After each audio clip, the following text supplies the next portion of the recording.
Bienvenidos a nuestro tema del día. La situación en Yemen sigue siendo incierta. El presidente Ali Abdullah Saleh se encuentra en Arabia Saudí, donde se recupera de las heridas sufridas el viernes en un ataque. Pero está decidido a volver. Para la oposición sería un duro golpe.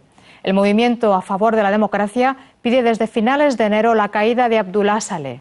Reclama reformas políticas en Yemen, el país más pobre de la península arábiga. Hace días que en Yemen la lucha por el poder aumenta. También recrudecen los violentos enfrentamientos entre los combatientes tribales y las tropas del gobierno. Hay docenas de muertos. Este país, uno de los más pobres del mundo árabe, parece enfrentarse a una nueva guerra civil. La dimisión involuntaria del presidente Abdullah Saleh hace tambalear el frágil equilibrio de poder. Comienzan a estallar conflictos que el discutido ex jefe de Estado controló durante décadas mediante diferentes alianzas, pero también mediante el truco de la zanahoria y el garrote. El Yemen siempre fue considerado un país difícil de gobernar, profundamente marcado por la tradición clánica. Los grandes clanes familiares dirimen sus conflictos entre sí y luchan por aumentar su poder y su influencia, y un liderazgo solo es aceptado si sirve al propio provecho. A todo esto se agregan innumerables crisis, en el norte por las luchas entre el gobierno y los rebeldes chiíes, y en el sur por los enfrentamientos con independentistas que reclaman un estado propio. En un caos como este, los grupos terroristas como Al-Qaeda encuentran lugares donde replegar sus tropas.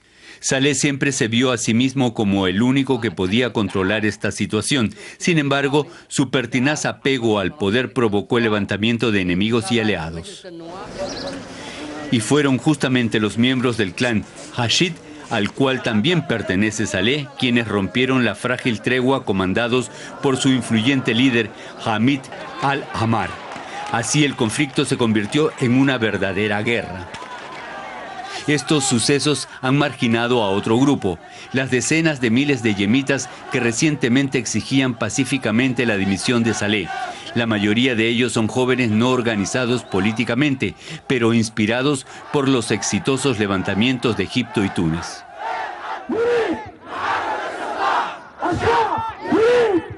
Ellos festejan la salida de Saleh del país, pero están muy lejos de alcanzar sus exigencias de democratización y la designación de un gobierno confiable que luche contra la pobreza y la corrupción. Y para hablar de la situación en Yemen, hemos invitado al estudio al experto en Oriente Medio, Hinerk Berlekamp. Señor Berlekamp, buenas noches. Los manifestantes no se dan por vencidos. Si el presidente Saleh regresa al país, ¿cree que podría producirse una verdadera explosión de protestas? Es muy difícil concebir que los manifestantes puedan aceptar una vuelta del presidente Saleh al poder, pero también hay que tomar en cuenta que la oposición durante meses ha tratado de tumbar al presidente sin lograrlo. Entonces es muy difícil prever cuánta fuerza realmente tiene la oposición, qué podría hacer si vuelve el presidente, pero la pregunta que ahora todo el mundo se hace también es: ¿Arabia Saudí va a permitir que vuelva el presidente o va a obligarlo a quedarse en el exilio para calmar ánimos en Yemen? Volvemos luego a Arabia Saudí. Hablemos primero de la oposición. ¿Quiénes son? ¿Son muy fuertes? ¿Están divididos? Es una fuerza muy heterogénea. Están los partidos tradicionales. También están los jóvenes que están en las plazas de Sana desde hace meses, que están aliados a los partidos, pero no son la misma cosa. Y están las fuerzas tribales, lideradas por la figura de Sadiq al-Ahmar, quizás la figura más fuerte dentro de la oposición, que también tiene el apoyo de partes del ejército. Son fuerzas que están unidas en el objetivo de tumbar al presidente. Hasta ese punto sí, pero mucho más allá no van sus amistades. Después volverán las rivalidades, hay que temer. Y en caso de que cayera Saleh, ¿sería el ejército el que tomara las riendas del país, como ha ocurrido en Egipto? La cosa en Yemen es más complicada que en Egipto. En Egipto el ejército tenía el poder de las armas, el monopolio de las armas. En Yemen además está la Guardia Republicana bajo el comando de un hijo del presidente Saleh.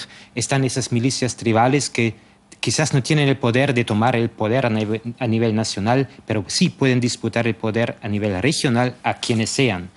Entonces es mucho más difícil la situación en Yemen y sería mucho más difícil también para el ejército tomar el control realmente de todo el país. Quizás de la capital todavía, pero de todo el país será muy difícil, me parece. Saleh se encuentra en Arabia Saudí. ¿Qué papel juega el país vecino en esta contienda? Arabia Saudí es como la superpotencia regional en toda la península árabe. Ya lo ha demostrado también el Bahrein, en el apoyo al gobierno ahí contra los manifestantes. En Yemen durante mucho tiempo ha apoyado al presidente Saleh, pero tiene mucho más interés en estabilidad en el país vecino que en la figura del presidente. También partes de la oposición tienen muy buenos contactos con Arabia Saudí, como justo Sadiq al-Ahmar y su hermano, un general del ejército. Arabia Saudí puede aliarse con quien sea siempre y cuando le permite la estabilidad, garantizar la estabilidad en el país vecino. Pues muchas gracias, Giner Berlekamp. Los jóvenes que desde hace semanas se manifiestan en Saná aspiran a poner en marcha un proceso de cambio, algo así como lo ocurrido en Túnez y en Egipto.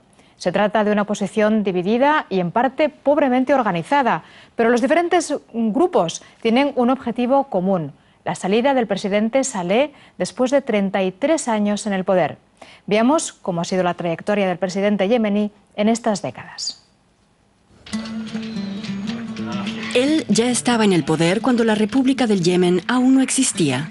Abdullah Saleh, desde 1978, presidente en Saná, la capital en aquel entonces de la República Árabe del Yemen, un aliado de Occidente generosamente subvencionado. La República Democrática Popular del Yemen era un régimen comunista financiado por la Unión Soviética. En 1990 la Unión Soviética dejó de existir y ambos países se reunificaron. El presidente volvió a llamarse Ali Abdullah Saleh al frente de un gobierno de nacionalistas y comunistas. Pero la coalición no dura. En 1994 estalla la guerra civil. Las tropas de Saleh derrotan a los comunistas, que sufren represión hasta hoy, pero que no dejan de luchar por un Estado propio. La minoría chií en el noroeste del país también se rebela. Las milicias Houthi llevan años enfrentándose a las tropas gubernamentales. Para los extranjeros vivir aquí no es fácil. Cientos han sido secuestrados. En 2005 también lo fue el diplomático alemán Jürgen Krobock y su familia.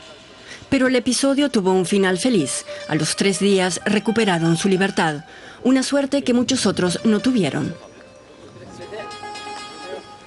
Desde finales de los años 90, la red terrorista Al-Qaeda también opera en el Yemen. Uno de los primeros atentados se salda con la muerte de 17 soldados estadounidenses. El ataque se produce en octubre de 2000 contra el buque de guerra Cole. Desde entonces, el ejército yemení combate duramente a los terroristas, pero sin éxito real. El comandante en jefe de este ejército es, cómo no, Ali Abdullah Saleh. Como enemigo de Al-Qaeda goza del apoyo estadounidense, otra razón que explica su eterno mandato.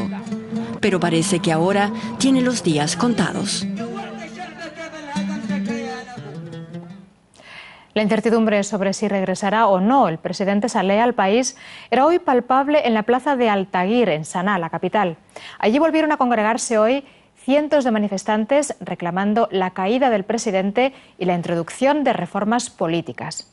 Y con este tema cerramos la presente edición de nuestro informativo. Gracias por acompañarnos una vez más. Hasta pronto.